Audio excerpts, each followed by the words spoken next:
Surat cyber ક્રાઇમની ટીમે forex trading કંપનીના investment કરાવવાથી વાર્ષિક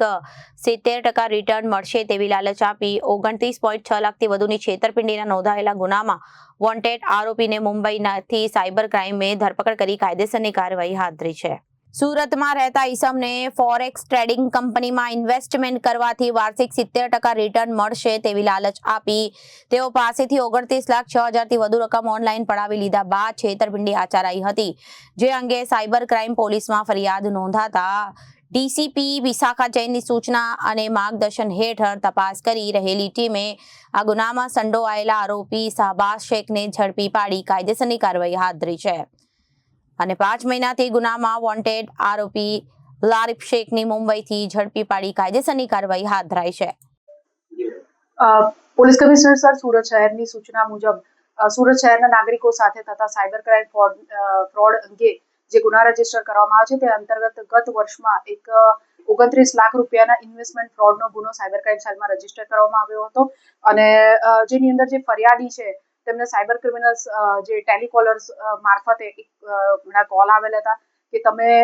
હાઇફન માર્કેટ્સ લિમિટેડ નામની અમારી કંપનીની અંદર જો રોકાણ કરશો તો 70% જેટલું ઊંચું વળતર તમને મળશે. આ લાલચમાં આવી જઈને ફરિયાદીએ લગભગ 29 લાખ રૂપિયા જેટલી રકમ અલગ અલગ ટુકડે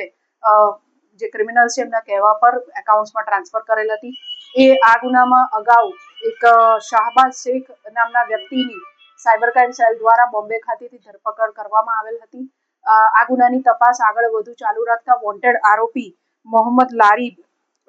યાસીન અબ્દુલ રહીમ શેખની બોમ્બે ખાતેથી સાયબર ક્રાઇમ સેલ દ્વારા ધરપકડ કરવામાં આવેલ છે.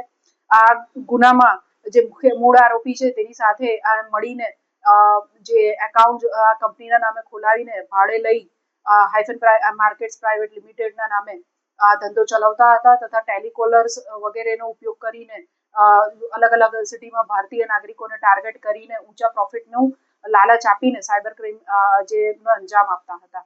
હાલ બીજા સુરત ખાતેના બીજા કોઈ ફરિયાદીઓ પાસેથી આ લોકોએ પૈસા પડાવી લીધેલ છે કે કેમ તથા આ ક્રાઇમને એ લોકો કેવી રીતના વધુ અંજામ આપતા હતા અને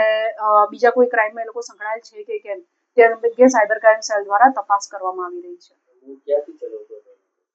મૂળ આજે ફ્રોડ છે બોમ્બે ખાતેથી આ નામની કંપની 2023થી ચલાવતા હતા હાઇફન માર્કેટ્સ લિમિટેડ અને એના માટે ટેલિકોલર્સ વગેરે ત્યાં જ રાખેલ હતા અને બોમ્બે ખાતેથી આ લોકો અલગ અલગ શહેરોમાં ભારતીય નાગરિકોને ટાર્ગેટ કરીને આ પ્રકારનું ઇન્વેસ્ટમેન્ટ ફ્રોડ ચલાવી રહેલા હતા. Bureau report, Janadesh news.